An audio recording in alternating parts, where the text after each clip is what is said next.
हरि ओम. Corona न करोती. योगदास श्री जय गणेश जोशी लिखित आध्यात्मिक लेख क्रमांक 87. न करोती.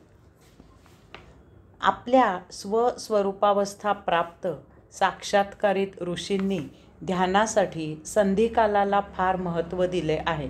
रात्र संपत आली आहे आणि अजून दिवस सुरू झालेला नाही अशा या संधिकालामध्ये पहाटे न करोती अवस्थेमध्ये साधकांनी भक्तांनी स्वस्वरूपावर ध्यान लावावे.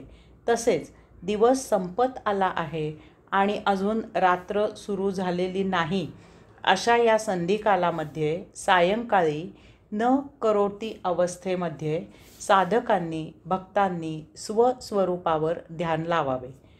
दोन आत्यंतिक विरुद्ध टोकांच्या अवस्थेमध्ये शून्यावस्था असते.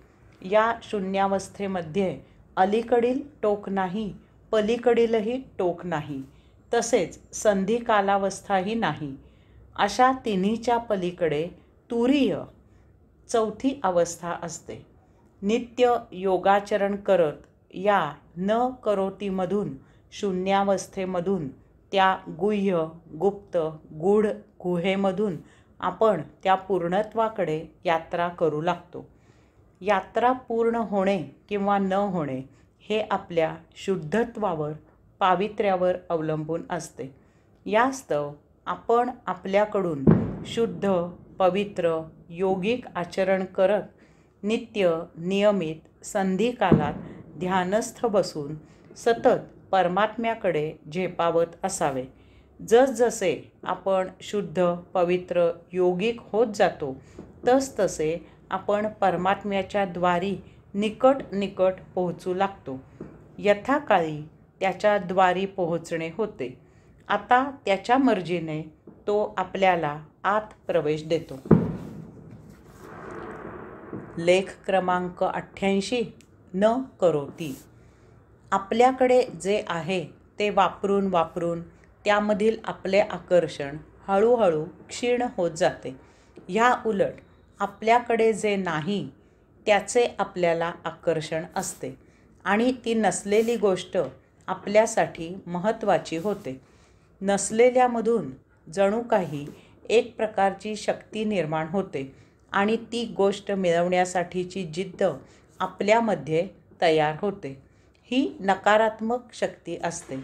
या बाबतीत आपले मन महाविलक्षण आणि विचित्र आहे. जे आहे त्याच्या उपभोगात आपण रममाण झालो की ते मेंदूला आज्ञा देऊन आपल्याकडे काय नाही त्याचा शोध घ्यायला सांगते.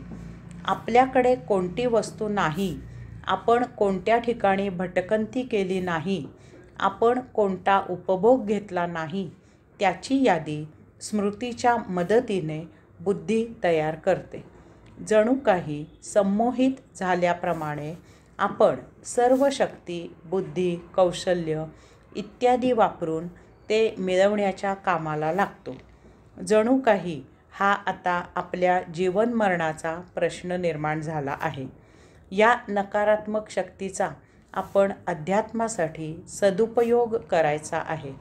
कर्मयोग करून झाला की आपण स्वस्थानी न करोती होऊन प्रशांत मौन स्थित स्थिर बसायचे आहे. या न करण्यामधून आपल्यामध्ये शक्ती निर्माण होते. आपले ध्यान लागते. हरि ओम.